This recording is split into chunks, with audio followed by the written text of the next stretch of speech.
It's Monday, March 31st in the year 2025, also known as the smartest year ever. My name is Gordy, and today we are talking about the time that a young Ben Franklin pretended to be a woman. Yes, I am talking about the Silence Dogood letters.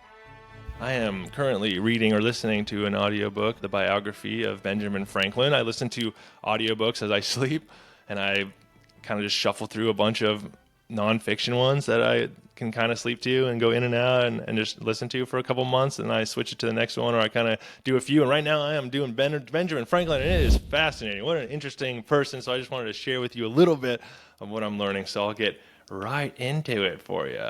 Have you ever heard of a time teenage Benjamin Franklin catfished Colonial Boston as a sassy widow? Yeah, at 16 years old, Benjamin Franklin had a problem. He wanted to get his writing published in his brother's newspaper, the New England Courant, but there was just one issue. His older brother James ran the paper, and he didn't take him seriously. So Ben did what any enterprising teenager would do. He catfished Colonial Boston. Instead of submitting under his own name, Franklin invented Mrs. Silence Dogood, a fictional widow with a sharp wit, strong opinions, and a knack for satire. He slipped her letters under the print shop door at night, and James Franklin, having no idea he was being trolled by his own little brother, started printing these letters. Silence Dogood became a hit. In her letters, she poked fun at Boston's elite, complained about the treatment of women, and even suggested that the clergy wasn't quite as moral as they claimed to be.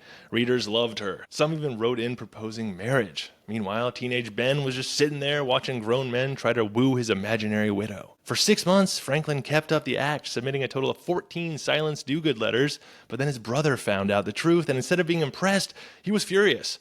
The whole thing probably would have just ended there, except soon after, James actually got himself arrested for criticizing the government. While James sat in jail, Ben took over the paper, and when James got out, Ben skipped town. He moved to Philadelphia and became, Benjamin Franklin, The Silence Dogood letters were just the beginning of Franklin's lifelong obsession with pseudonyms. Over the years, he wrote under dozens of fake names, like Richard Saunders for Poor Richard's Almanac and Busybody in the Pennsylvania Gazette. If Franklin had Twitter today, he'd probably have 6 burner accounts.